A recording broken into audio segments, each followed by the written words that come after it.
सामान्य जनतेचा बुलंद आवाज. सत्य पोलीस टाइम्स. गौरी गणपतीच्या उत्सवापासून ते शिमगोत्सवापर्यंत अगदी कान्होजी, तानाजी, बाळाजी आवजी चित्रे चिटणीसांपासून ते अगदी कावजीपर्यंत याहीपेक्षा आद्य क्रांतीवीर वासुदेव बळवंत फडकेंपासून लोकमान्य टिळकांपर्यंत तळ्या गावातल्याच चिंतामणराव द्वारकानाथ देशमुखांपासून ते प्रबोधनकार ठाकरेंपर्यंत अनेक उत्तुंग व्यक्तिमत्व घडवणारं कोकण की ज्याने आतापर्यंत देशाला समाज सुधारक, देशरक्षक, त्याहीपेक्षा स्वातंत्र्यवीर आणि त्याहीपेक्षा अनेक विचारवंत लोकांना प्रकट केले. पण आज त्याच कोकणाची अनेक पद्धतीने दुरावस्था होत चाललेली आहे.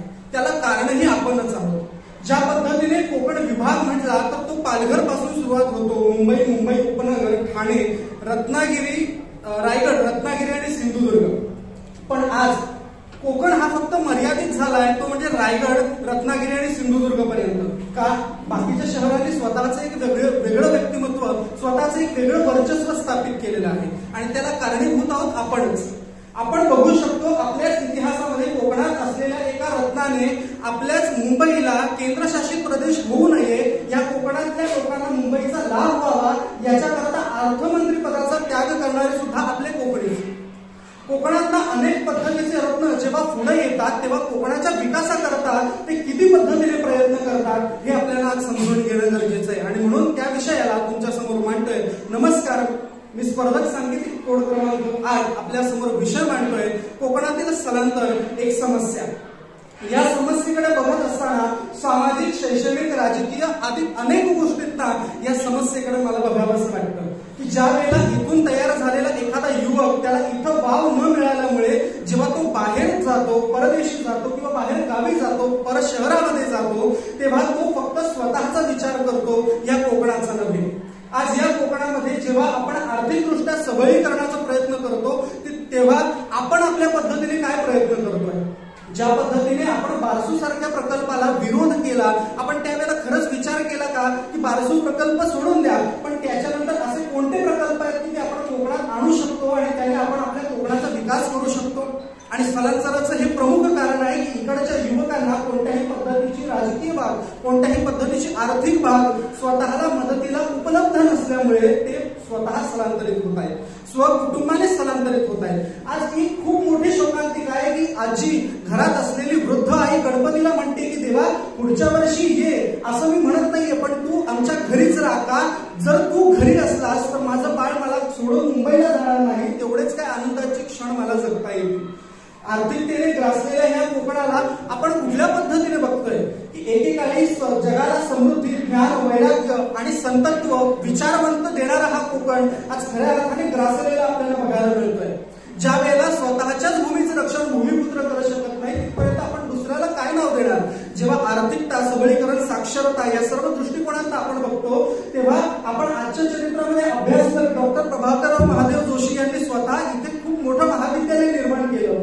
त्यांनी त्यांच्या कार्यकर्तृत्वात अनेक लोक उत्पत्ती केली, अनेक लोक तयार केली, पण ते मात्र स्वतः नेहमी गावाचेच होऊन राहिले. याच्यावर सावरकरांची खूप उत्तम कविता आहे की जरी ते डॉक्टर असले तरी गुण सुमनेमी बेचियली या भावे परी तिने सुगंधा घ्यावे, जरी उद्धरणी व्ययन तिच्या होसाच्या हा व्यर्थ भार विद्येचा. जर माझी विद्या, माझी बुद्धी, माझी साक्षरता, माझी हुशारी जर मी माझ्या कोकणाकरता वापरू शकलो नाही तर त्याचा काहीही उद्देश नाही, त्याचा काहीही अर्थ नाही. पण ही मानसिकता आज कोणत्या तरुणामध्ये दिसून येते? आज आपण आपल्या भूमीला विसरत चाललोय. दुसऱ्याच्या आईला आई म्हणणारी आजची प्रजाती खऱ्या अर्थाने विसरून चालली आहे. सावरकर खूप छान म्हणतात, कवणाची भाकरी बंधू हो चाकरी कवणाची, भाकर दे भूमाता चाकरी तिच्या घातकांची, ही गुलामगिरीची गीता राजनिष्ठता यापुढे आता मग देशची माझा राया, तो प्राण देव तो माझा, मी शरण शिवाचा अंगाजा, राख उडाली प्रदीप्त बाजी वैश्वानर ठेला, आणि चला घालू स्वातंत्र्य संग्रामी पुवरी घाला. या कोकणाच्या समृद्धी करता आज आपल्यासारख्या भूमिपुत्रांची, आपल्यासारख्या सुशिक्षित अनेक तरुणांची, आज तरुण आणि तरुणी ह्या सर्वांची आवश्यकता या कोकणाला आहे. जाताना शेवटी दोन मुद्दे प्रकर्षाने मला मांडावेसे वाटतील, ती म्हणजे कोकणातली शेती. की ज्यावेळेला कोकणाच्या शेतीच्या उद्देशाने आपण बघतो तेव्हा कोल्हापूरच्या मांधार नावाच्या गावाचं जर आज आपण आत्ताच जर त्यांची वेळ बघितली तर मधावरती प्रक्रिया करून तिकडचे लोक अक्षरशः कोट्याधीश झालेले आहेत. आपल्याकडे अगदी काजूपासून, आंबापासून फणसापासून अनेक पदार्थ पिकतात, पण आज आपल्याकडे त्या उत्पादनांवरती आधुनिक यंत्राद्वारे प्रक्रिया करण्यासारखं कोणतेही तंत्रज्ञान विकसित नाही. आपण विचार करू शकतो की आपल्याकडचे पदार्थ, आपल्याकडची फळं, आपल्याकडचं तयार असलेलं उत्पादन फक्त भारतभर नव्हे, आपण भारताच्या पुढे परदेशामध्ये सुद्धा वितरित करतोय, पण आज त्या प्रक्रियेवरती प्रक्रिया करण्याकरता कोणतंही आधुनिक तंत्रज्ञान, तेही सरकारद्वारे मान्यता प्राप्त तंत्रज्ञान आपल्याकडे आज उपलब्ध नाही. आणि त्याच्यामुळे शेतकरी स्वतःचा बसा स्वतःच्या मुलाला देऊ शकत नाही. तो स्वतःच्या मुलाला म्हणतो, बाळा मी चूक केली शेती करून, आता तू शेती करू नको, तू जाऊन नोकरी कर आणि स्वतःचं भाग्य कर. ज्या वेळेला शिक्षण आणि ज्या वेळेला स्वतःच्या विचारांचा उपयोग आपण फक्त लोकांच्या नोकरी करता करू, तिथपर्यंत कोकण भूमी समृद्ध होणार नाही. ज्या दिवशी आपण आपल्याच पद्धतीने अनेक कार्य करून आपल्या हाताखाली अनेक लोक तयार करू, आपल्यापेक्षा आपल्या पाठची माणसं कशी वरती जातील याचा प्रयत्न करू, त्यावेळेला कोकण खऱ्या अर्थाने समृद्ध होईल असं मला वाटतं. कारण सांगताना अनेक कारणं दिसून येतात, पण ह्या वेळेच्या नियमामध्ये बरीचशी कारणं राहून जायला नको. म्हणून शेवटी जाताना प्रकर्षाने एक मुद्दा मला तुमच्या समोर मांडावासा वाटतो, जो अत्यंत घातक पद्धतीचा आहे, तो म्हणजे आरोग्य. आज अनेक डॉक्टरांनी अनेक पद्धतीचे कार्यकर्तृत्व करून आरोग्यासाठी लोकांना सुजलाम सुफलाम करण्याचा प्रयत्न केला, पण आज कोकणातल्या काही ठिकाणी असं आहे की लोकांना पिण्यासाठी स्वच्छ पाणी सुद्धा मिळत नाहीये. बऱ्याच जणांनी सांगितलं कोकणाकडे दुष्काळ, कोकणाकडे कधीच दुष्काळ नसतो बाबांनो. अहो आपल्याकडची मंडळी हिवाळ्यामध्ये असलेल्या पाण्यामध्ये बीज रोपून त्याच्यापासून कडधान्याची लागवड करून शेतीचं तंत्रज्ञान विकसित करतात. आज तीच लोक मागे आहेत. याचं कारण म्हणजे स्थलांतर. एवढंच सांगतो आणि थांबतो. धन्यवाद. आपणा समोर विषय मांडत आहे कोकणातील स्थलांतर, एक समस्या, एक शेवटची पिढी. होय मित्र हो, एक शेवटची पिढी, द लास्ट जनरेशन. पुढच्या 10 ते 15 वर्षात आपल्यातून एक शेवटची पिढी ग्रामीण जीवन जगणारी कायमची निघून जाणार आहे. ग्रामीण जीवन जगणारी, नैसर्गिक पूर्ण जीवन जगणारी, या निसर्गाशी एकात्म साधून जीवन जगणारी, निसर्गाचा ज्ञान राखणारी ही पिढी आपल्यातून कायमची निघून जाणार आहे. मायेचा ओलावा जपणारी, या कोकणामध्ये राहणारी, आणि खरं तर जे कोकणवासी आहेत ते या कोकणातून निघून जाणार आहे. कारण यांची हीच पिढी, हीच परंपरा कायम ठेवणारी पिढी मात्र या स्थलांतराच्या मार्गावरती आपले पावलं टाकत आहे. आणि म्हणूनच आयोजकांनी कदाचित या विषयाची निवड केली असावी. माझ्यासारख्या तरुणांना ज्यावेळी हा प्रश्न पडतो की कोकणामध्ये स्थलांतर का होत आहे, ज्यावेळी आपण बघतो स्थलांतर म्हणजे नक्की काय, तर मानवाने एका ठिकाणावरून दीर्घकाळ रहिवासासाठी दुसऱ्या ठिकाणी जाणे व तिथे स्थायिक राहणे किंवा काही काळासाठी त्या ठिकाणी स्थायिक राहणे, थोडक्यात आपण याला स्थलांतर म्हणतो. ज्यावेळी आपण स्थलांतराचा विचार करतो, स्थलांतराची कारणे बघायला जातो, तेव्हा स्थलांतराची प्रमुख कारणे आपल्या समोर येतात. ते म्हणजे शिक्षणासाठी, रोजगारासाठी किंवा व्यवसायासाठी किंवा विविध संधी शोधण्यासाठी आपण स्थलांतर करत असतो. मग या सर्व गोष्टींचा एकंदरीत विचार करत असताना कोकणातील स्थलांतराची कारणे काय, कोकणातील स्थलांतराला जबाबदार कोण आहे आणि कोकणातील स्थलांतर आपण कोणत्या पद्धतीने थांबवू शकतो, या तीनही पैलूंची मांडणी करणे मला या ठिकाणी गरजेचे वाटते. मित्रहो, ज्यावेळी मी पहिला मुद्दा या ठिकाणी मांडतो की कोकणातील स्थलांतराची कारणे काय, ज्यावेळी मित्रहो या विषयाचा अभ्यास करण्याला मी सुरुवात केली होती, त्यावेळी निसर्गातील किंवा कोकणातील काही प्रमुख नैसर्गिक आपत्ती सोडल्या तर माझ्या निदर्शनास आलेलं पहिलं कारण म्हणजे, पहिलं आणि प्रमुख कारण म्हणजे ते म्हणजे रोजगार. अहो, रोजगारासाठी गाव सोडून गेलेल्या कोकणवासियांची, प्रामुख्याने तरुणांची संख्या हिशोब करण्याच्या पण बाहेर गेलेली आहे. आज गावाच्या गावं ओसाड पडली आहे. गावामध्ये शेती आहे, पण मात्र ती करण्यासाठी इथे कोणी शिल्लक राहिलेलं नाही. ती शेती विकून मुंबईला जाऊन 10 बाय 10ची रूम घेऊन मुंबई पुण्यासारख्या शहरामध्ये आमचे तरुण मात्र तिकडे गेलेले आहेत. म्हणजे आमची शेती व्यावसायिकांच्या घशात टाकून आम्ही मात्र मुंबई पुण्याचे झालो आहोत. आणि या ठिकाणी कोकणाची परिस्थिती बघायला गेलो, गावाच्या गावं ज्यावेळी ओसाड पडतात, गावामध्ये तरुणांची संख्या नाके बराबर होते, त्यावेळी मात्र आम्हाला आमच्या कोकणाचं वाईट वाटतं. मग ज्यावेळी रोजगारामुळे ज्यावेळी आपण म्हणतो की कोकणातील रहिवासी, कोकणातील तरुण कोकण सोडून जात आहेत, मग कोकणामध्ये खरंच रोजगाराची किंवा व्यवसायाची संधी नाहीत का, हे आम्हाला या ठिकाणी प्रश्न उद्भवतो आणि त्या प्रश्नाचं उत्तर शोधणं मला गरजेचं वाटतं. मग यावेळी या विषयाचा दुसरा मुद्दा मला प्रखरपणे मांडावासा वाटतो, तो म्हणजे कोकणातील स्थलांतराला नक्की जबाबदार कोण आहे. तर जेव्हा कोकण आपलाच अशी साधी भोळी भावना बाळगणारी आमची कोकणी माणसं आणि याच कोकणी माणसांच्या भावनांचा खेळ करणारे आमचे राजकारणी, आमच्या राजकारण्यांनी प्रत्येक वेळी स्वतःच्या स्वार्थासाठी आमच्या कोकणातील माणसांच्या भावनांचा अनादर केला किंवा त्यांच्या भावनांची पायामळणी करण्यात आली. आमच्या कोकणातील वासियांची जमीन यांनी विकून टाकल्या. आमच्या कोकणवासियांच्या नावावरती मात्र स्थलांतराशिवाय दुसरं काही उरलं नाही. मग ज्यावेळी या प्रत्येक गोष्टीचा आपण विचार करत असतो त्या कोकणातील स्थलांतर ही एवढी बाब आपल्या समोर येत असताना मित्र हो, कळत न कळतपणे तुम्ही आम्ही म्हणजेच या कोकणाचे सर्वसाधारण रहिवासी सुद्धा या गोष्टीला तितके जबाबदार आहोत. कारण आमच्याकडे काय आहे आणि कोणत्या गोष्टीतून सुखी व्हावं, समृद्ध व्हावं हे आम्ही कधी जाणून घेतलंच नाही. मित्र कोकण म्हणजे नक्की काय हो? हिमालयाच्या अगोदर तयार झालेल्या आमचे पश्चिम घाट, युनेस्कोने जाहीर केलेल्या वर्ल्ड बायोडायव्हर्सिटी मधली हॉटस्पॉट मधील एक जवळपास 7400 वनस्पतींचं घर असणारं आमचं कोकण, 139 उभयचर प्रजाती व इतर अन्य प्राणी प्रजाती व या सर्वांशी संमेलन साधून राहणारी आमची कोकण माणसं. मी या सर्वांचा एकंदरीत विचार करत असताना एवढं सगळं आमच्याकडे असताना सुद्धा आम्ही हे का विसरत गेलो? मित्र कोकण म्हणजे नक्की काय आहे, कोकणाची समृद्धी नक्की कोणत्या गोष्टीत आहे, ह्या गोष्टीवरती काही वर्षापूर्वी एका व्यक्तीने अहवाल सादर केला होता. त्या व्यक्तीचे नाव होते माधव गाडगीळ सर. माधव गाडगीळ सरांनी कोकणाचा पूर्णपणे अभ्यास करून कोकणामध्ये नक्की कोणत्या प्रकारे प्रगती झाली पाहिजे, कोकण नक्की कोणत्या गोष्टीतून समृद्ध झाला पाहिजे या गोष्टीचा अहवाल सादर केला होता. पण आम्ही काय केले, आमच्या राजकारण्यांनी काय केले, माधव गाडगीळ समितीला हटवा, माधव गाडगीळ समिती कोकणाचा विकास करून देणार नाही अशी त्या ठिकाणी घोषणा केली. मग माधव गाडगीळ समितीला विरोध केल्यानंतर आम्ही कोणता विकास केला हो? कारण आमच्या अजूनही कोकणामध्ये म्हणजे आपण ज्यावेळी कोकणाचा विकासाचा विचार करत असतो त्यावेळी कोकणामध्ये विचार म्हणजे फक्त रस्ते, रसायन कंपन्या, मायनिंग हे कोकणाचा विकास आहे का? कारण आजही कोकणामध्ये कित्येक गावांमध्ये रस्ते नाही, मोबाईल नेटवर्क सारख्या सुविधा नाही की हा 20 वर्ष झाली तरी हा मुंबई गोवा हायवे होतोय, त्याला तुम्ही विकास मानताय का? अहो, कोकणामध्ये भारतातील जवळपास सर्वात मोठा समुद्र किनारा आहे, जैवविविधता आहे, निसर्ग संपन्न हा आमचा कोकण आहे. मग या कोकणाचा विकास नक्की कोणत्या पद्धतीने व्हायला हवा होता हे आम्हाला समजणं गरजेचं होतं. ज्यावेळी मी या विषयाचा तिसरा मुद्दा मांडतो की आपण कोकणातील स्थलांतर कोणत्या पद्धतीने थांबवू शकतो, त्यावेळी मला आवर्जून नाव घ्यावं असं वाटतं की कोकणातील एका जागरूक तरुणाचं, तो म्हणजे कोकणी रानमाणूस. या तरुणांनी कोकणामध्ये नक्की काय आहे, पर्यटनाद्वारे आपण आपला कोकण समृद्ध कसा करू शकतो हे दर्शवून दिले. या ठिकाणी दुसरं उदाहरण मला द्यावंसं वाटतं. एक तरुण दाम्पत्य, ते म्हणजे द रेड सॉइल चॅनल चालवणारे तरुण दाम्पत्य, यांनी आपल्याला दर्शवून दिले की कोकणामध्येच राहून आपण कोकणासोबत आपण स्वतः समृद्ध कसे होऊ शकतो. त्यामुळे मित्र हो, कोकण आपण समृद्ध होण्यासाठी कोकण सोडण्याची नाही तर कोकण घडवण्याची गरज आहे. तर मग चला कोकण बघूया आणि कोकण जगूया आणि इथं कोकण सोडण्याची नाही तर कोकण घडवण्याची गरज आहे. एवढेच बोलतो आणि या ठिकाणी थांबतो. जय श्रीराम.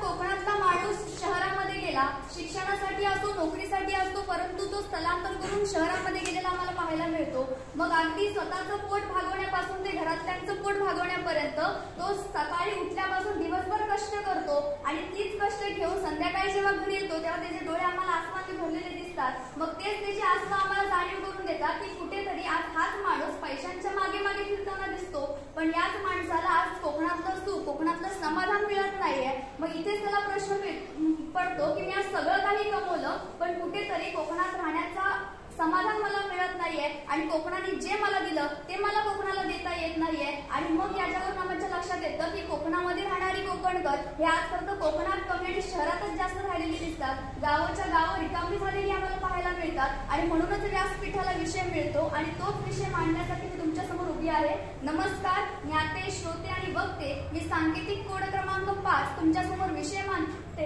कोकणातील स्थलांतर एक समस्या. मग मित्र हो, आठवतात त्या नदीवरती पोहणं, आठवतं ते सूर पारंब्यावर खेळणं, आठवते ती रोजची केलेली मस्ती आणि आठवते आजही असलेली गुरुजनांची हस्ती, आठवतं ते आंबा, पेरू, बोरं आणि फणसासाठी माळावर जाणं आणि आठवतात ते शेजारच्या झाडावरचे आंबे चोरून खाणं. मग याच आठवणी घेऊन आज कुठेतरी आजचा कोकणकर हा शहरामध्ये बसलेला आम्हाला पाहायला मिळतो. परंतु जर पाहायला गेलं तर आज कोकणातील झालेल्या स्थलांतराचं मुख्य कारण आज सगळ्यांनी सांगितलं ते म्हणजे नोकरी किंवा उद्योग. मग याच नोकरी किंवा उद्योगावर मला प्रश्नचिन्ह उभा करावा असं वाटतो. म्हणजे ज्या कोकणामध्ये आंबा आहे, ज्या कोकणामध्ये फणस आहे, ज्या कोकणामध्ये काजू आहे, सुपारी आहे, म्हणजे व्यापार करण्यासाठी बऱ्याच गोष्टी आहेत. आज कोकणामध्ये कोळी बांधवांनी पकडलेले मासे असतील, आज व्यापार करण्यासाठी आमच्याकडे बरंच काही आहे. पण तरी पण आज कोकणकराला मुंबईमध्ये जाऊन व्यवसाय का करावा लागतो किंवा मुंबईमध्ये जाऊन नोकरी का करावी लागते? तर याचं कारण काय? आज परप्रांती येऊन आम्ही केलेल्या उत्पन्नामध्ये स्वतः व्यापार करतात आणि तिकडे व्यवसाय सुरू करतात. मग हेच काम जर आपण कोकणकरांनी केलं, कोकणाने जर आपण केलेल्या उत्पन्नातून व्यवसाय केंद्र सुरू केले आणि याचा व्यवसाय जर स्वतः सुरू केला तर कुठेतरी हा लाभ कोकणकरांना होईल आणि मग शहरामध्ये स्थलांतर मला वाटतं. मग याचा पुढचा मुद्दा मला असा मांडावा असं वाटतं तो म्हणजे शिक्षण क्षेत्राचा. मग आज शिक्षणासाठी जर शहराच्या तुलनेमध्ये आपण बघितलं तर आज शिक्षण पद्धती कुठेतरी आमच्या कोकणामध्ये आम्हाला कमी पाहायला मिळते. कारण आज आमच्याकडे उच्च महाविद्यालय आहेत पण तेवढी नाहीये जेवढी आज कोकणकरांना त्याची गरज आहे. मग हीच उच्च महाविद्यालय किंवा उच्च शिक्षण पद्धती आणि उत्तम शिक्षणाच्या सुखसोयी जर कोकणामध्ये सरकारनं पुन्हा एकदा जास्त प्रमाणात लागू केल्या तर आम्हाला कोकणकरांना या स्थलांतर करण्याची गरज लागणार नाही. मग याच्याही पुढे जाऊन जर मी विचार केला तर आज पाहायला गेलं तर मुलींना गावचा नवरा नको असतो पण लग्न करण्यासाठी शहरातला मुलगा मात्र नक्की हवा असतो. मग ही मनस्थिती आज मुलींमध्ये का निर्माण झाली?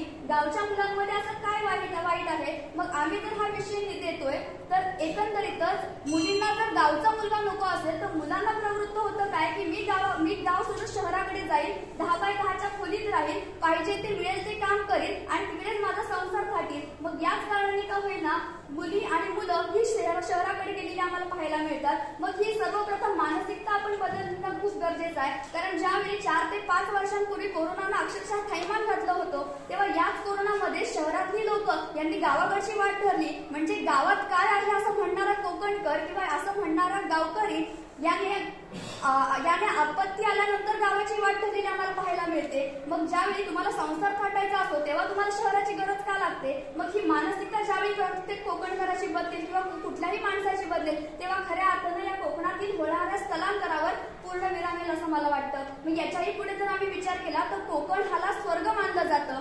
कोकण हा समुद्रांनी, कोकण हा गडकिल्ल्यांनी आणि निसर्ग सौंदर्याने समृद्ध असा देश आहे. मग याच कोकणामध्ये आज पर्यटन करण्याचं प्रमाण खूप जास्त आहे. मग तरीही आज आम्हाला नोकऱ्यांचे प्रॉब्लेम काय येतात तर आज पाहायला गेलं तर आज कोकणामध्ये बरेच जुनी घरं आहेत. आज ट्रेंड आलेला आहे की जुनी घरं पाडायची आणि जुनी दिसण्यासारखीच नवीन घरं बांधून आम्ही ते रिसॉर्ट तयार करतो. पण आमच्या कोकणामध्ये खूप पूर्वीपासूनच मातीची घरं आम्हाला पाहायला मिळतात. मग त्याच मातीच्या घरांना जर आम्ही फार्म स्टे बनवलं आणि ह्याच कोकणकरांनी जर त्याचा नवीन व्यवसाय सुरू केला तर फक्त कोकणातलीच माणसं आमच्याकडे परत येणार नाही तर बाहेर परप्रांतीय माणसं देखील आमच्याकडे पर्यटक म्हणून परत येतील. आणि मग इथे पुन्हा एकदा या कोकणातील स्थलांतर हा विषय मला इथे पूर्ण विराम लागेल असं मला वाटतं. मग याच्यासाठी आज आमच्यासारख्या प्रत्येक कोकणकरांनी हातभार लावणं गरजेचं आहे. मग ज्यावेळी आम्ही आज रस्त्यांची परिस्थिती बघतो तेव्हा कुठेतरी आज एकंदरीत जो कोकणाचा विकास इथे कुठेतरी कमतरता मला जाणवते. कारण आज कोकणाचा विकास पूर्ण झालेला आम्हाला दिसत नाही. मग यामध्ये सरकारची कुठेतरी मदत आम्हाला हवी आहे. आम्ही बरेच नारे दिले की रस्ता करा पण इतके वर्ष होऊन देखील आमचा जो मुंबई गोवा हायवेचा रस्ता होत नसेल तर कुठेतरी सरकारी कामांमध्ये आमचा कोकणाचा विकास मागे पडतोय आणि कोकणाचा विकास मागे असल्यामुळे आमचा कोकणकर हा शहरात जाऊन स्थायिक झालेला आम्हाला पाहायला मिळतो. मग याच्याही पुढे जर विचार केला तर आज फक्त गणपतीमध्ये किंवा शिमग्याला आज येणारा चाकरमानी हा फक्त 2 दिवसाची सुट्टी काढून येतो आणि ज्यावेळी तो येतो सण संपताच बॅग भरून आपल्या वाटेकडे निघायला जातो. पण त्यावेळी दारात उभी असलेली आजी मात्र पाणावलेल्या डोळ्यांनी त्याला निरोप देते. तेव्हा खऱ्या अर्थाने मला आजचा कोकणकर हा स्थलांतरित झाल्याची गोष्ट प्रकर्षाने जाणवते. मग हीच गोष्ट जर कमी करायची असेल, कोकणातले स्थलांतर हे जर थांबवायचं असेल तर एकंदरीत तुम्ही आम्ही याला हातभार लावणं गरजेचं आहे. कारण ज्यावेळी वादळ वारा आला तेव्हा कुणाचीही मदतीची वाट न बघता हाच कोकणकर स्वतःच्या पायावर उभं राहून दुसऱ्या दिवशी त्यांनी घरं बांधण्याची सुरुवात केली. म्हणजे इतकी धमक जर कोकणकरांमध्ये असेल तर आम्हाला नोकरीसाठी आम्हाला बाहेर जावं का लागतं? आम्हाला आमची मनस्थिती बदलून आम्हाला शहरामध्ये का जावं लागतं हा प्रश्न इथे निर्माण होतो. आणि मग इथून येणाऱ्या पुढच्या भविष्यामध्ये येवा कोकण आपलंच असं कोकणकराला म्हणण्याची वेळ येणार नाही. आपल्या असलेल्या साधनांचा उपयोग करून आपण आपल्या रोजगाराच्या संधी आपण स्वतःच निर्माण करू. आपल्या मनामध्ये असलेली कुठेतरी संकुचितपणा किंवा आपल्या मनाची झालेली मनस्थिती बदलून आपण कोकणातच राहण्याचा विचार करू आणि येणारा कोकण हा कोकणाचा कॅलिफोर्निया नाही झाला तरी चालेल पण कोकणचा कोकणच व्हावा इतकाच आशावाद व्यक्त करते. धन्यवाद. स्पर्धा वाढली आणि पैसा झाला मोठा. गावातला माणूस शहराकडे गेला, गावातला माणूस शहराकडे गेला. शेती होती आधार गावचा, पिके यायची भरघोस. वाढलंय आकर्षण शहराचं अन गावं पडली ओस. वाढलंय आकर्षण शहराचं अन गावं पडली ओस. एकीकडे लोकशाही अण्णाभाऊ म्हणतात की ही पृथ्वी कोणत्याही शेषनागाच्या मस्तकावर तरलेली नसून ही पृथ्वी कष्टचाऱ्याच्या, श्रमकऱ्याच्या, मजुराच्या तळहातावर बसलेली आहे.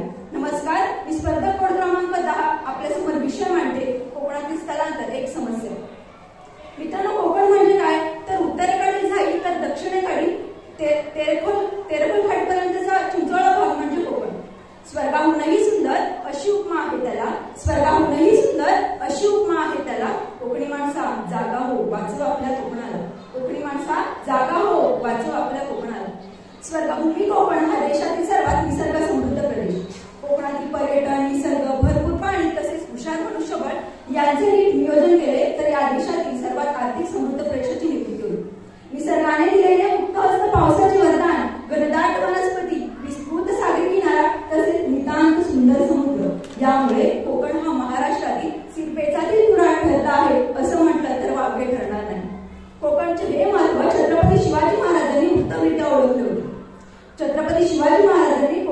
गड किल्ले जमले यांच्या सहाय्याने स्वराज्याची स्थापना केली.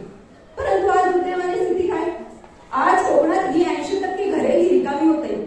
मग मित्रांनो, तेथील तरुण मुंबई पुण्यासारख्या शहरांमध्ये स्थलांतरित होताना आपण बघतो. मग याचं स्थलांतरिताचं नक्की कारण काय? तर रोजगार. मित्रांनो, रोजगार हे स्थलांतराचं मुख्य कारण आहे. ग्रामीण भागामध्ये रोजगार उपलब्ध नसल्यामुळे तेथील तरुण मुंबईसारख्या शहरामध्ये धाव घेतात. रोजगारासंबंधी बोलायचं झालं तर शाळा, मेडिकल सुविधा, रस्ते हे नसल्यामुळे शहराकडे लोक जास्त आकर्षित होतात. काही तरुण वर्ग शिक्षणासाठी, तर काही लोकांना शहराचं आकर्षण वाटतं, तर काहींना आपल्या पोटाची खळगी भरण्यासाठी म्हणजे रोजगारासाठी स्थलांतर करावे लागते. पण मित्रांनो, बिहारमधील असाच एक तरुण एका कारखान्यात कामाला लागला. दिवसाला 80 रुपये मजुरी आणि एकही पैसा न देता कारखान्याच्या आवारात राहण्याची व्यवस्था होईल म्हणून खुशही झाला. परंतु कालांतराने त्याच्या हे लक्षात आलं की गावाकडे काम नव्हतं, पण मोकळा श्वास तरी होता. मित्रांनो, यातून सांगायचं तात्पर्य एवढंच की ग्रामीण भागाचा रोजगार उपलब्ध झाला तर कित्येक लोकांचं पोट भरेल. अगदी काळपर्यंतचा स्थलांतराचा ज्ञात मार्ग हा उत्तर प्रदेश, बिहार ते मुंबई, कोलकाता असा होता. परंतु आज खेळ उत्तर प्रदेशातला असो, बिहारमधला असो किंवा अगदी पश्चिम घाट, महाराष्ट्र, छत्तीसगड मधला असो किंवा पश्चिम बंगाल, मणिपूर मधला खेड्यातलं जीवन रोजगार नसल्यामुळे अधिकाधिक त्रासदायक होईल. वास्तविक पाहता गोव्यात फक्त महाराष्ट्र, कर्नाटकातला स्थलांतर दिसायला हवा, परंतु आपण ज्या गाडीने प्रवास करीत असतो त्या गाडीचा ड्रायव्हर हा मूळचा खेड्यातला असतो. दापोलीसारख्या अस्सल कोकणामध्ये गेल्यानंतर आपण हे गृहीत धरलेलं असतं की इथे मराठीच माणसं असणार, परंतु रस्ता चुकल्यानंतर आपण ज्याला इच्छितस्थळी जाण्यासाठीचा मार्ग विचारलेला असतो तो तरुण हा मूळचा खेड्यातला असतो. मित्रांनो, मला यातून एवढंच सांगायचं आहे की ग्रामीण भागामध्ये जर सुविधा उपलब्ध झाल्या, तिथे रोजगार उपलब्ध झाला तर कित्येक लोकांचं पोट भरेल. त्यामुळे शहराकडे लोक जाणारी कमी होतील, स्थलांतरितांची संख्याही कमी होईल. मित्रांनो, तुम्हा आम्हाला सर्वांनाच माहित आहे की जगभरातील भारत देश देखील कोरोना विषाणू विरुद्धच्या लढाईमध्ये लढा देत होता. हा लढा देत असताना या लढ्यामध्ये कष्टकर्त्यापासून कर्मचाऱ्यापर्यंत, गरीबापासून श्रीमंतापर्यंत प्रत्येक घटक हा ओळखून निघत होता. मित्रांनो, कोरोनाच्या काळामध्ये शहरी भागातून ग्रामीण भागात, तर ग्रामीण भागातून शहरी भागात असं मोठ्या प्रमाणात स्थलांतर झाले. शहरी भागातील उद्योगधंदे बंद पडल्यामुळे काही लोक ग्रामीण भागाकडे आकर्षित झाले. परंतु कालांतराने ग्रामीण भागातील लोकही शहरी भागाकडे धाव घेऊ लागले. मग मित्रांनो, हे स्थलांतर जर आपल्याला रोखायचं असेल तर यावर काही उपाययोजना करणंही आवश्यक आहे. प्रथम म्हणजे ग्रामीण भागाच्या ठिकाणी हा रोजगार निर्माण झाला पाहिजे. ग्रामीण भागाच्या ठिकाणी सामाजिक सुविधा उपलब्ध करून दिल्या पाहिजे. तसंच रोजगार जर उपलब्ध झाला तर स्थलांतरितांची संख्याही कमी होईल. आपण ग्रामीण भागामध्ये शाळेची सुविधा नसतात, रस्त्याची सुविधा नसते, मेडिकल सुविधा नसतात. त्या सुविधांवर जर भर दिला आणि जर ग्रामीण भागाचा विकास केला तर नक्कीच स्थलांतरितांची संख्याही कमी होईल. पाण्याची सुविधा असेल, इतर सुविधा असेल की जसं माझ्या मित्रमैत्रिणी सांगितलं की नेटवर्क सुविधा ही गावामध्ये प्रत्येक ठिकाणी नेटवर्क असणं आवश्यक नाही. नेटवर्क नसतं, त्यामुळे ती एक समस्या बनली आहे.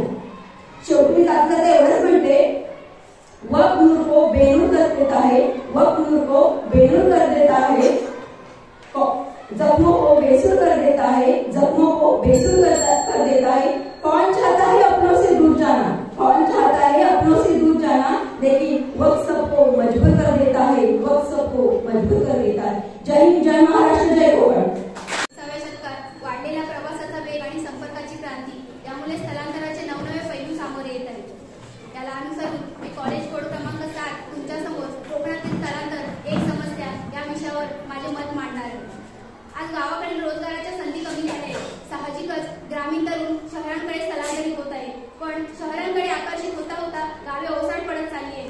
निम्म्याहून अधिक कोकणच्या आर्थिक नाड्या मुंबईशी जोडलेल्या आहेत. कोकणातील प्रत्येक घरातील कोणी ना कोणी व्यक्ती मुंबई पुण्याला कामाला आहे. कोकणी तरुण चांगल्या उत्पन्नाच्या आशेने मुंबईचे स्वप्न पाहतो, पण हे सारे घडत असताना येथील जागा, बागा, शाळा ओसाड पडत आहेत. येथील उत्पादन आंबा, काजू, नारळी, सुपारी हळूहळू कोकणी माणूस परप्रांतीयांना विकून मुंबई पुण्याला स्थलांतरित होत आहे. याला 2 प्रमुख कारणे असू शकतात. पहिलं कारण म्हणजे आर्थिक समस्या किंवा रोजगाराची कमतरता आणि दुसरं कारण म्हणजे शिक्षण. रोजगाराच्या संधी उपलब्ध नसल्यामुळे माणसे बेरोजगार होत आहेत. बेरोजगारी ही अशी एक अवस्था आहे ज्यात लोकांमध्ये काम करण्याची आणि कमवण्याची क्षमता असते, परंतु त्यांना कोणतेही मोबदला देणारे साधन उपलब्ध नसते. त्यामुळे पोटा पाण्याचा प्रश्न उद्भवतो आणि हाच प्रश्न सोडवण्यासाठी कोकणी माणूस शहरांकडे धाव घेत आहे. यावर उपाययोजना म्हणून रोजगाराच्या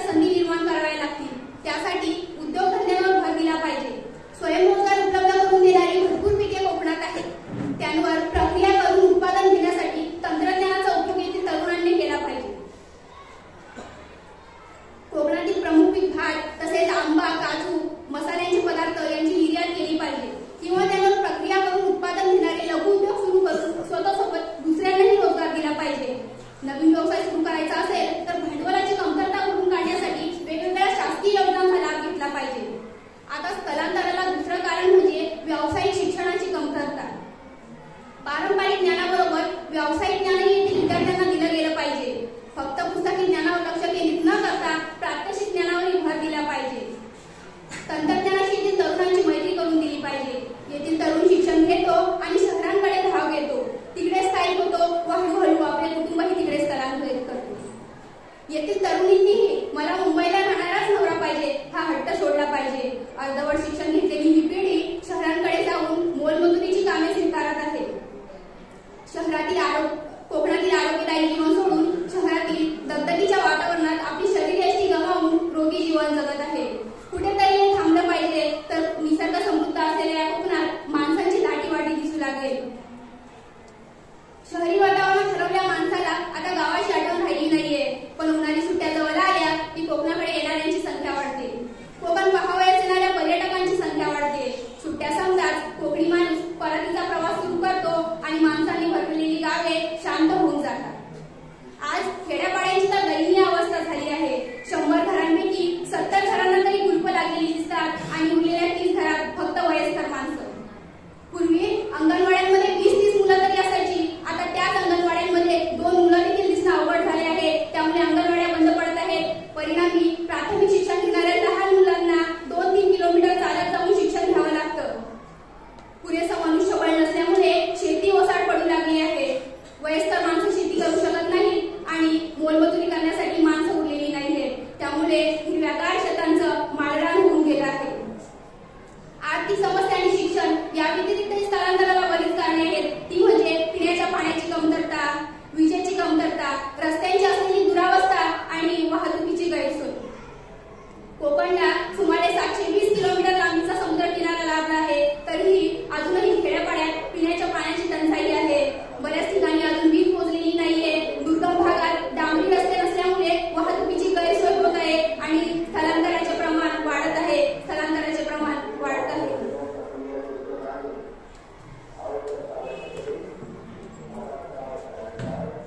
जर हे स्थलांतराचे प्रमाण कमी करायचे असेल तर कदाचित आपल्याच पिढीने गावी स्थायिक होण्याचा निर्णय घेतला पाहिजे.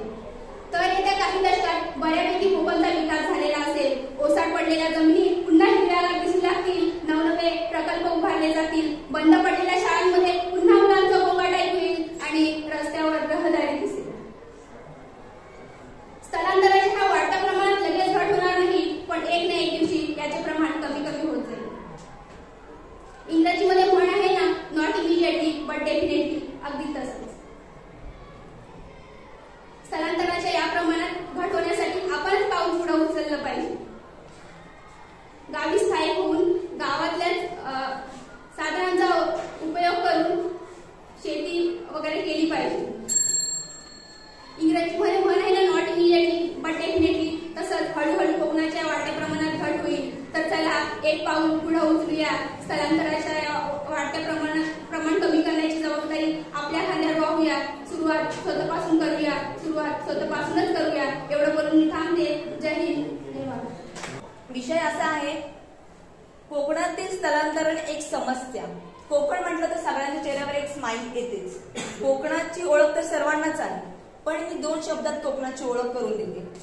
कोकण म्हणजे स्वर्ग, जणू निसर्ग सौंदर्याची खाण. कोकण म्हणजे स्वर्ग, जणू निसर्ग सौंदर्याची खाण. परंपरा, संस्कृती, भाषेचा आम्हाला आहे अभिमान. ही आपली कोकण भूमी पूर्ण विविधतेने नटलेली आहे. गड किल्ले, समुद्रे आणि झाडे झुडपे यांनी बसलेले हे आपला कोकण विभाग आहे. हे आपल्या चांगल्या गोष्टी आहेत, पॉझिटिव्ह गोष्टी आहेत. त्यामध्ये आपण आपल्या कोकणामधील असलेल्या समस्या यावर कधीच आपण विचार करत नाही. त्यातली एक अशा खूप समस्या आपल्या कोकणामध्ये उद्भवत आहेत. त्यातली एक समस्या म्हणजे कोकणातील स्थलांतरण एक समस्या बनलेली आहे. स्थलांतरण म्हणजे काय? एक व्यक्ती किंवा एक कुटुंब किंवा एक समूह एका ठिकाणाहून दुसऱ्या ठिकाणी जेव्हा स्थलांतर होतं त्याला स्थलांतर असे म्हणतात. ते विदेशात असो, भारतात असो किंवा शहरात असो, एखाद्या कारणासाठी व्यवसायासाठी, व्यापारासाठी, व्यवहारासाठी, बिझनेससाठी एका ठिकाणाहून दुसऱ्या ठिकाणी वास्तव्यासाठी जातं त्याला स्थलांतर असे म्हणतात.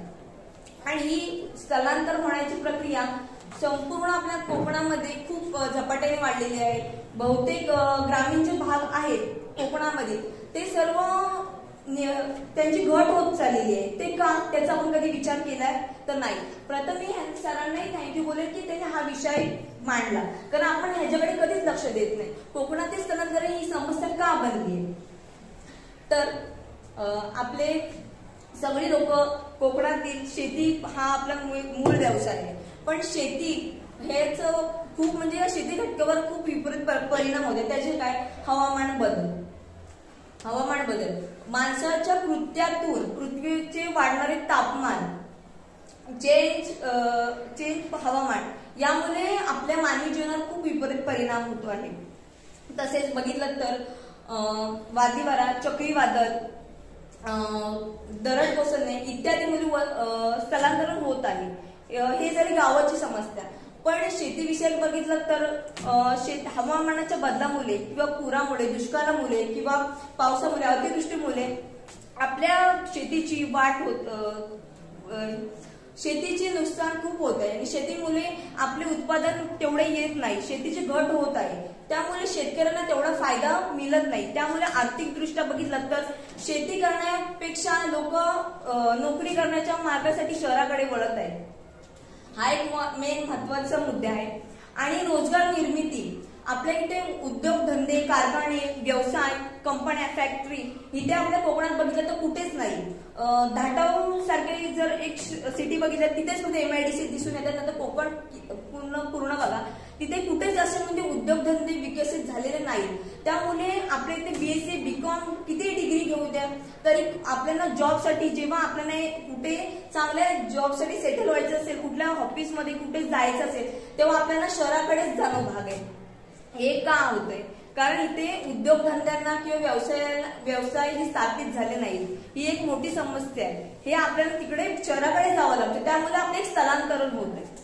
ग्रामीण भागाचं तुम्ही जर बघायला गेले तर रस्ते एवढे बेकार झालेत की आपल्याला दळणवळण करता येत नाही. इमर्जन्सीला रस्त्यांची एवढी विल्हेवाट लागलेली आहे की गावाचा विकास होत नाही. काही ठिकाणी अशी आहेत की जिथे वीज पुरवठा म्हणजे होत नाही. आपल्या रोहा सिटी तलामध्ये आपल्याकडे विजेचा पुरवठा बहुतेक ठिकाणी असतो, पण काही गाव आपल्या कोकणातली जी अशी आहेत जिथे खरंच वीज पुरवठा नाही होत. 15-15 दिवस वीज पुरवठा नसतो. काही ठिकाणी वीज पुरवठा नाहीच आहे. म्हणजे जर गावाची अशी अवस्था असेल तर लोकांची मानसिकता ही झालेली आहे की आपण शहराकडे जाऊ. हा एक मोठा आहे. पाण्याचा एक मोठा प्रॉब्लेम आपल्या गावाकडे लोकांना होतो. काही ठिकाणी दुष्काळ आहे, त्या ठिकाणी होतो, काही ठिकाणी नाही. आणि उच्च दर्जाचं जेव्हा शिक्षण घ्यायचं असेल आपल्याला, तेव्हा आपल्याला हाच मार्ग आहे की आपल्याला शहराकडे जायचं. हे गावा ठिकाणी कॉलेज उच्च दर्जाचे शिक्षण का नाहीये, त्यासाठी बाहेरील शहरातील स्थलांतरण थांबवण्यासाठी आपल्याकडे खूप उपाययोजना आहेत. फर्स्ट थिंग म्हणजे आपल्या गावातील ग्रामीण भागातील सामाजिक सेवा, रुग्णालय असो, शैक्षणिक असो, महाविद्यालय असो, ही सेवा उपलब्ध करून देणं गरजेचं आहे. सेकंड थिंग, आपल्याला शैक्षणिकसाठी चांगले कॉलेजेस, चांगले हे देणं गरजेचं आहे. दुसरा विषय आहे आरोग्य विषयक समस्या. जेव्हा आपल्याला इमर्जन्सी येते तेव्हा आपल्याला डायरेक्ट आपल्या कोकण किनारपट्टीमध्ये किंवा कुठेही जर हॉस्पिटलमध्ये आपल्याला मुंबई ठिकाणी जावं लागतं. असं का? कारण हॉस्पिटल असून सुद्धा जर इमर्जन्सीला मोठ्या हॉस्पिटलमध्ये जरूरत जाण्याची पडते. मग शासनाने आपल्या ग्रामीण भागासाठी रुग्णालय, शैक्षणिक दर्जा चांगला सुधारण्यासाठी काही गावांमध्ये इंटरनेटची म्हणजे प्रक्रिया नाहीये, नेट स्लो चालते किंवा नेट नाहीच आहे. औद्योगिक म्हणजे तंत्रज्ञान हे नाहीच आहे. त्यामुळे शेतीची कामंही थांबतात. शेती जे इलेक्ट्रिसिटीवर चालणारे जे उपकरण आहेत ती नसल्यामुळे शेतीची लोक इंटरेस्ट देत नाहीत. लोक डायरेक्ट जॉब, नोकरी ह्याकडे वळतात आणि लोक शहरात जाण्याच्या मार्गाच्या ह्याने आहेत.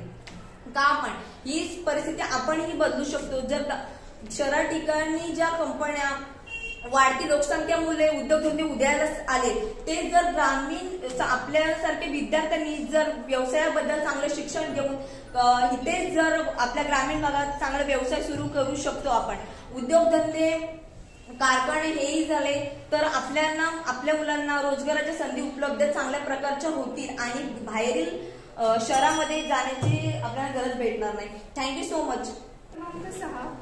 आज मी तुम्हाला सर्वांनीच आपले मत मांडले आहे. आपल्याला समजलं आहे की कोकण म्हणजे काय.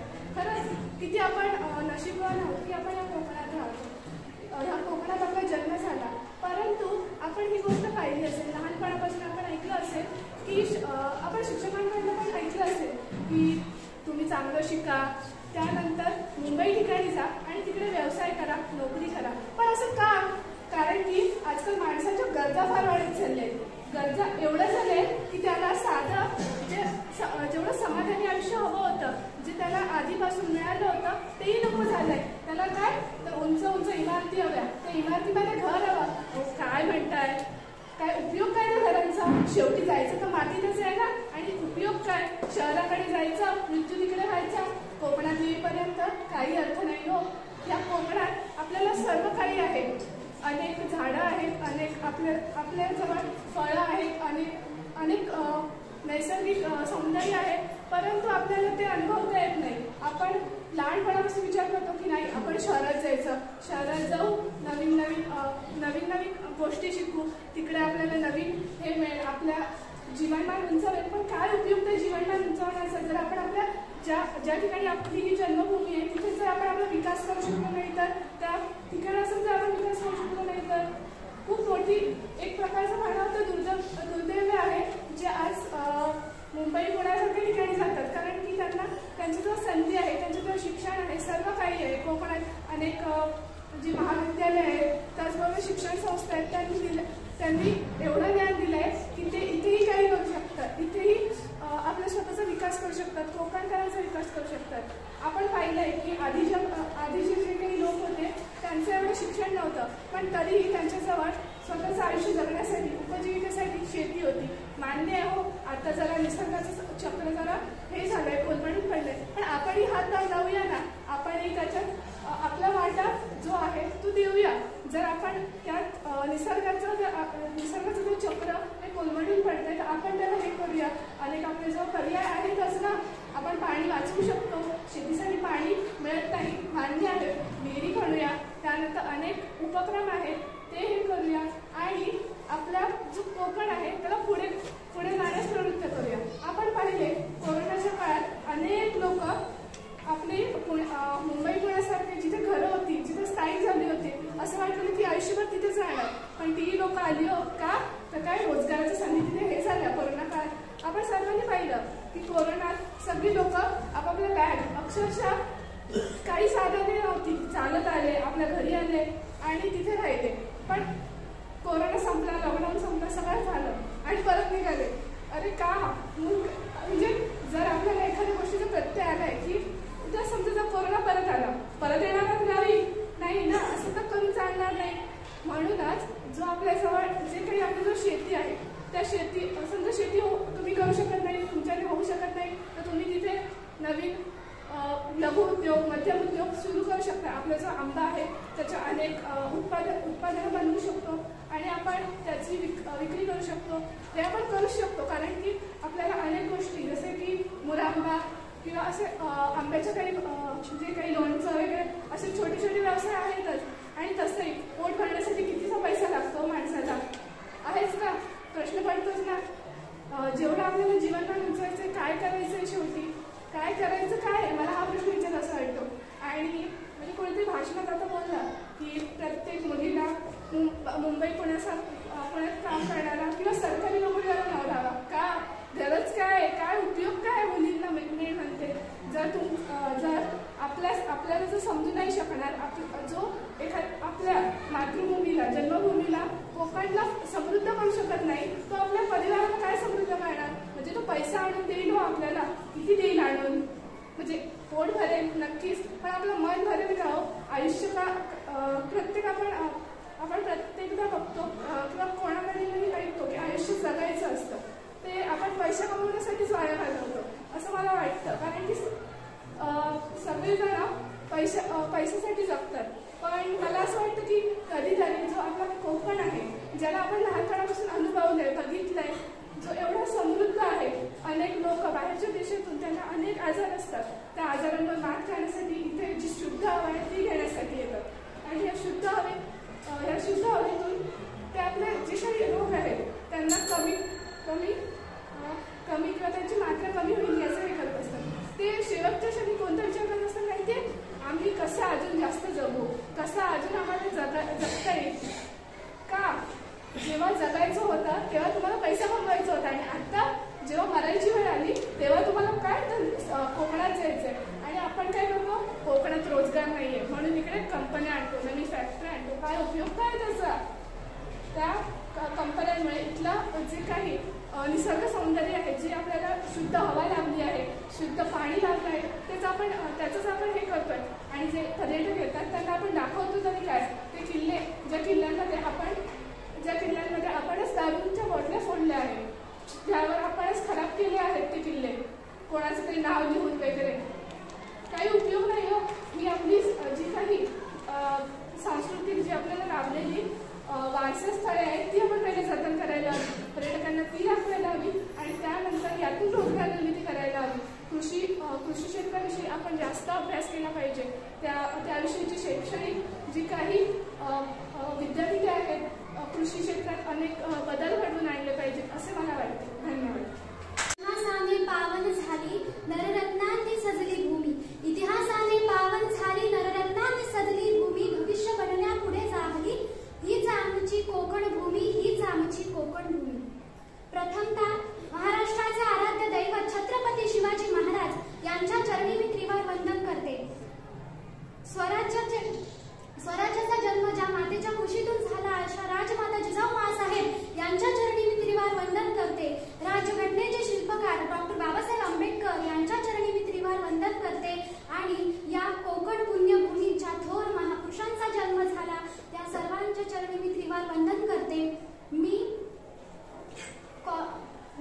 कोड नंबर 1 ची स्पर्धक आपल्यासमोर विषय घेऊन येत आहे, कोकणातील स्थलांतर एक समस्या. तर आधी कोकणात स्थलांतर म्हणजे काय? स्थलांतर म्हणजे नवीन निवासस्थान स्थापन करण्याच्या उद्देशाने एका ठिकाणाहून दुसऱ्या ठिकाणी जाणारे लोक किंवा लोकांचा समुदाय होय. तर आपल्या कोकणामध्ये स्थलांतराचं प्रमाण हे खूप अधिक प्रमाणात वाढले आहे, कारण की कोकणातील लोक ही नोकरी मिळण्याच्या हेतूने, रोजगार मिळण्याच्या हेतूने कोकणातून शहराकडे स्थलांतरित होत आहेत. कोकणातील विद्यार्थी हे उच्च शिक्षण प्राप्त करण्याच्या हेतूने कोकणातून शहराकडे स्थलांतर होत आहे. काही व्यक्ती हे उच्च जीवनमान जगण्याच्या आकांक्षेने कोकणातून शहराकडे स्थलांतरित होत आहेत. तर या स्थलांतराचे काही फायदे देखील आहेत. ते म्हणजे लोकांचा आर्थिक विकास होतो, चांगली नोकरी मिळते, चांगला रोजगार मिळतो आणि लोकांची आर्थिक परिस्थितीमध्ये सुधारणा होते. तर लोक आपल्या मूळ देशातून ज्ञान, कौशल्य, अनुभव घेऊन येतात. स्थलांतरामुळे ज्ञान, कौशल्य आणि अनुभवाची देवाणघेवाण होते. विविध विज्ञान, तंत्रज्ञान, कौशल्य यांचं हस्तांतरण होतं. स्थलांतरामुळे परंपरा, कला, गुण, संगीत, साहित्य यासारख्या सांस्कृतिक यांचा पण हस्तांतरण होतं. आणि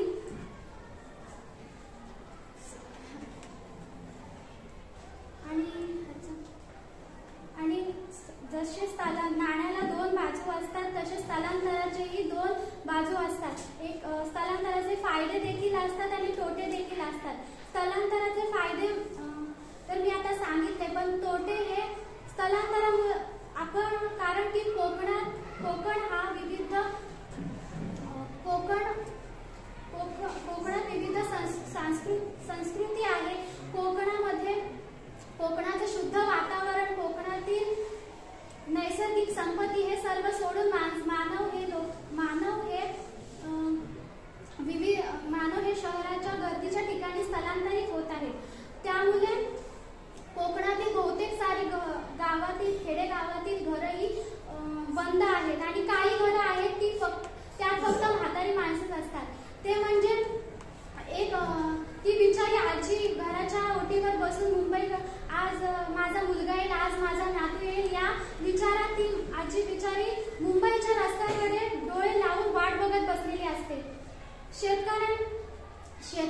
आणि कोकणातील लोकांनी शेती टाकली आहे. आज अशी परिस्थिती आहे की कोकणातील लोक ही शेती करत नसल्याने शेतजमिनी नापीक झाली आहे. आज जर कोण शेती करायला गेला तर तिथे पीक येणार नाही अशी परिस्थिती आहे. कोकणातील शाळा बंद झाल्या आहेत. काही क्वचित कोकणातील खेड्यागावातील क्वचित शाळा चालू असतील तर तिथे फक्त एक शिक्षक आणि एक विद्यार्थी आढळून येतात. आणि हे कोकणामध्ये कोकणातील लोक स्थलांतरित झाल्यामुळे कोकणामध्ये रोजगाराच्या संधी उपलब्ध होत नाही. त्यामुळे उपजीविकेचे काही साधन नसल्यामुळे कोकणातील लोक ही बाहेरच्या शहरांमध्ये जिथे रोजगाराच्या संधी उपलब्ध होतात तेथे स्थलांतरित करतात. आणि जर आपल्याला हे स्थलांतर थांबवायचे असेल तर आपल्याला कोकणाचा विकास झालाच पाहिजे. जर कोकणाचा विकास हा व्हायचा असेल तर आपल्याला आपल्या कोकणातील लोक ही जागृत झाली पाहिजेत. जागृत झाली पाहिजेत म्हणजे कोकणातील लोक ही कोकणात लोक चळवळ जागृत झाली पाहिजे. लोकांनी जर शासनाकडे आपल्या समस्या आपल्या गरजा सांगितल्या नाही तर शासन आपल्या गरजांचं निवारण करण्यासाठी उपाययोजना राबवणार नाही. आणि जर उपाययोजना राबवल्या गेल्या नाही तर कोकणाचा विकास होणार नाही. आणि त्यामुळे कोकणामध्ये या उपाययोजना राबवायला पाहिजे.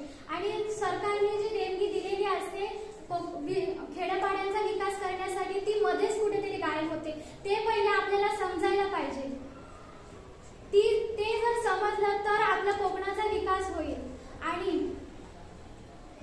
कोकण म्हणजे काय? कोकण म्हणजे कलांचा आगर, कलांचा जागर, कलाकारांचे आगर. कोकण म्हणजे जिवंतपणे पाहिलेला साक्षात स्वर्ग.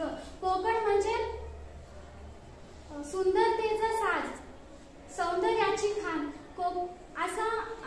कोकण म्हणजे छत्रपतींच्या पदस्पर्शाने पावन झालेली भूमी. आणि अशी या भूमीचा विकास झालाच पाहिजे. म्हणून कुठेतरी स्थलांतर हे थांबलं पाहिजे. धन्यवाद.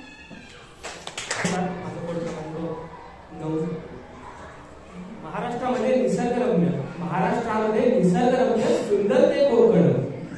तर या कोकणामध्ये आपण पाहू शकता की स्थलांतर खूप प्रमाणात वाढलंय.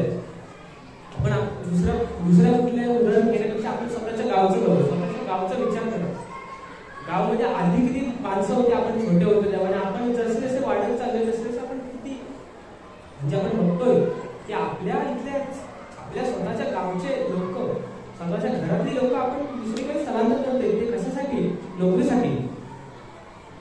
तर हे नोकरीसाठी स्थलांतर करतात ती योग्य आहे का? तर त्यांच्या मते योग्य आहे, आपल्या मते अयोग्य आहे असे आपण म्हणतो. पण ते सर्वांमध्ये त्यांच्यावर डिपेंड असतं की आपण काय करतोय, काय काहींकडे शेती आहे कोकणामध्ये, पण ती शेती विकून चालली आहे. त्यांना शेती विकायची गरज नसते तरी पण ते विकून चालले. ते म्हणून काय आता इथे गावात राहून काय मजा नाही.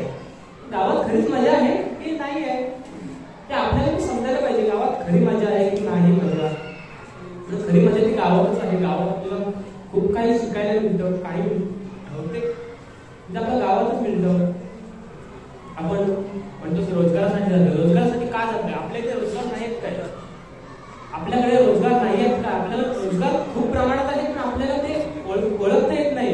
ओळखता काय येत नाही का आपण माणूस आपल्या मुंबई जवळ आहे हो, जास्त काही नाही. 100 किलोमीटर मुंबई आहे आपल्या इथे. आपण आपल्या इथे विद्यार्थी काय म्हणतो 10वी-12वी झाली, चला आता काय करणार ते गावाला राहून? शेती तर करायची नाही. शेतीमध्ये एवढं कोण म्हणतंय? कोण म्हणतंय चला जाऊ मुंबईला, काही 10-12 हजाराची नोकरी करू, मस्तपैकी राहू भाड्याच्या खोलीनी आणि राहू असं म्हणून आपण तरुण पिढीच आपल्या इथे स्थलांतर करते. मुंबईला जाते, मुंबईला राहते, मुंबईला काय काम करते, कोणत्या 10x10च्या खोलीत राहते की 5x5च्या खोलीत राहते, ते राहत असेल.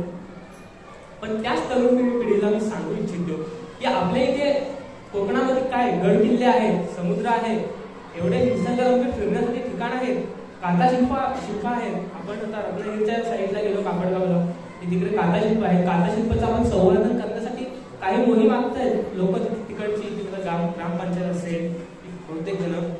आपण तिथल्या तरुण आहोत ते, पण तरुण वयच नाही, पण त्या समित्यांमध्ये आपण बघू शकतो की काथाशिल्प संवर्धनाच्या कामामध्ये सर्व आहे ते वृद्ध लोक आहेत. एकही तरुण नाही त्यामध्ये. का? त्या तरुणांना माहिती आहे की अरे काय करायचं आहे काथाशिल्पाने, आपण जाऊ मुंबईला, हेच फक्त बोलते ते. पण खरं म्हणजे आता अलिबागचा बीच आहे, रेवदंडा बीच आहे, काशीद बीच आहे. त्या बीचवर आपण आता सर्व बीचवर जातात फिरायला, आपण तिथे पाहतो का तिथे कोण आहेत ते आपला स्थानिक लोक आहेत का तिथे? आपले स्थानिक लोक आहेत का तिथे? आपण तिथे बघू शकतो की तिथे परप्रांतीय आहेत. एका छोट्याशा ठेल्यावर चना मसाले विकते, पाणीपुरी विकते. काही आता ATV आहे, तिथे घोडागाडी आहे, सायकल आहे, ते भाड्याने देतात. त्या सर्व आपल्या इथला माणूस का करू शकत नाही? कोकणी माणूस करू शकतो ना. तर आपल्याला त्या व्यवसायात उतरण्यासाठी आपल्याला तो व्यवसाय समजायला पाहिजे ते काय आहे. इलेक्ट्रिसिटी ऑफ डिमांड कसली आहे आणि आपण काय करावं काय नाही ते आपल्याला समजायला पाहिजे. ते आपण आता कोकणाचा विचार करतो तर कोकणाला खूप मोठा समुद्र आहे, गणपतीपुळे आहे, असे धार्मिक स्थळे आहेत. धार्मिक स्थळांमध्ये आपण खूप म्हणू शकतो. धार्मिक स्थळांमध्ये आपण परशुरामाने ही वसवलेली सृष्टी आहे, म्हणजे कोकण ही आपली परशुरामाने वसवलेली आहे. परशुराम घाट इथे खूप सारे मंदिरं आहेत. आता रस्त्याचं काम बाकी आहे, तो कशामुळे? या मंदिरांमुळे. इथले वृद्ध माणसं, तरुण एकही नाही इथे, सगळे वृद्ध माणसं आहेत. तीच म्हणते की आम्हाला मंदिरं हवी, आम्हाला रस्ता नको. का? याच कारणामुळे की आपला कोकणी माणूस काय हरवत चाललाय, सर्व काही हरवत चाललाय. आपण आता शिक्षणासाठी बोलतो. शिक्षणासाठी आपला 10वी 12वी बोर्ड कोणता डिस्ट्रिक्ट पहिला असतो? कोकण. 10वी 12वी मध्ये कोणाचाही नंबर आला पहिलं सर्वांच्या नोंदी असतो, कोकण पहिला आला. पण आपल्या युनिव्हर्सिटी लेवलला का नाही येतो नंबर? आपल्याकडे कॉलेजेस नाहीत, कॉलेजेस आहेत ना आपल्याकडे, पण त्यांतून नंबर का नाही येतो? तर त्याचं कारण म्हणजे आपल्याकडे नंबर कॉलेजला येण्यासाठी, कॉलेजला मुलं जातच नाही. कॉलेजला मुलं काम देण्यासाठी बाहेर असतात आणि बाहेरून मग नंतर एक्झाम देण्यासाठी येतात. ती एक्झाम देतात आणि काय फक्त काठावर पास होण्यापुरते यांना पास असतं, माहिती असतं, ते पूर्ण काय करतात काठावर पास होण्यापुरती. आणि आपण बघू शकतो की आपण पाण्याची म्हटले की आपण आपल्या कोकणात पाणीच नाही. शेतीसाठी पाणी नाही, पण शेती कशावर करतो? ह्या दुष्काळ भागात आपण म्हणजे आपल्या इथे दुष्काळ पडला होता शिवाजी महाराजांच्या काळात, तेव्हा शिवाजी महाराजांच्या लेखकाने लिहून ठेवलेलं होते की या दुष्काळामध्ये पण आम्ही शेती केली आहे. ते कशा प्रकारे? दवबिंदूच्या सहाय्याने. दवबिंदू म्हणजे आपण सकाळची थंडी पडते ना, त्याच्यावर कडधान्य होतात. कडधान्य काय? भाजीपाला पिकतो, आपलं भात पण करू शकतो. असे आपल्या इकडे थंडी पडते, आपल्याकडे झाडं आहेत, धुकं आहेत. आपण फळबागाही करू शकतो, कारण की फळबागा आपली माती लाल माती आहे, लाल आणि काळी माती मिक्स आहे.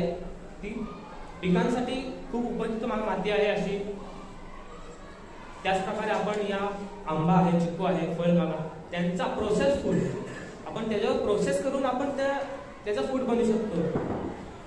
प्रोसेस फूड म्हणजे आपण आंब्याचा आहे. आंबा आता पूर्ण सीझनवर नसतो. देवगडचा हापूस आंबा पूर्ण महाराष्ट्रात नाही, भारतात नाही तर पूर्ण जगात फेमस आहे. तर त्या देवगडच्या हापूस आंब्याचा आपण ज्यूस बनवू शकतो. जर कैरीचं पणं आहे ते बनवू शकतो. चिक्कूचे काय डिशेस आहेत.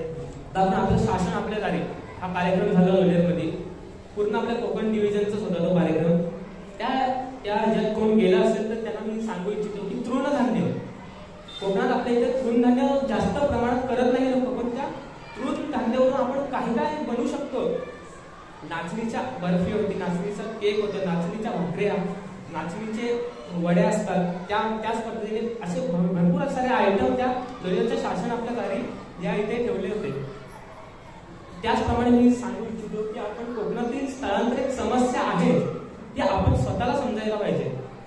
आपण काय करतोय काय नाही, आपण आपल्या इथे कोणती डिमांड आहे आणि काय आपण करू शकतो त्या ह्याच्यासाठी हे आपण मान्य केले पाहिजे. आणि एवढं जाता बोलेन की आपण युवा आहोत, युवानेच आपल्याला ठरवलं पाहिजे.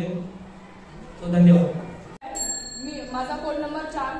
मी आज कोकणाच्या स्थलांतरित समस्या यावर काही 2 शब्द बोलणार बोलणार आहे. स्थलांतरित प्रक्रिया मानवाला नवीन नाहीये. स्थलांतरित प्रक्रिया मानवाला नवीन नाहीये. प्राचीन काळापासून मानवाचे स्थलांतर होत गेले. आधी मानव हे जंगलात राहत असे, मासेमारी करणे, ते नदीकाठी राहून तेच आपले रोजगार करणे. कोकणातील समस्या म्हणजे रोजगार आणि शेती. रोजगारासाठी कोकणातील लोक ग्रामीण भाग सोडून शहराकडे वळत असे. त्याचे काय कारण असे? कारण की त्यांना रोजगार मिळत नाही, उच्च शिक्षण यासाठी ते ग्रामीण भागाकडे जात असे. पण कोकणासारखी शान कुठेच नसते. कोकणात वेगवेगळे सण वगैरे होतात, तेव्हा ते सगळी लोक येतात. आणि कोकणात एक म्हणजे होणारी समस्या, महाडमध्ये आपण झालेलं ते बघितलं तर आपण ते पूर येणे, चक्रीवादळ यामुळे लोक स्थलांतर शहराकडे जात असे. यामुळे लोक स्थलांतर घेत असे.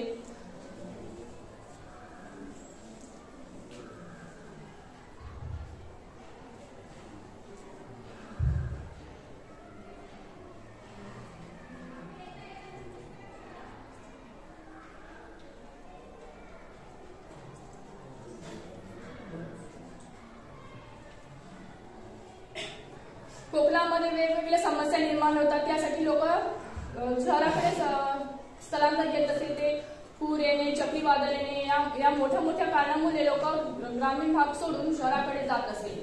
ते आपल्या कोकणासारखी शान कुठेच नसते. सामान्य जनतेचा बुलंद आवाज. सत्य पोलीस टाइम्स.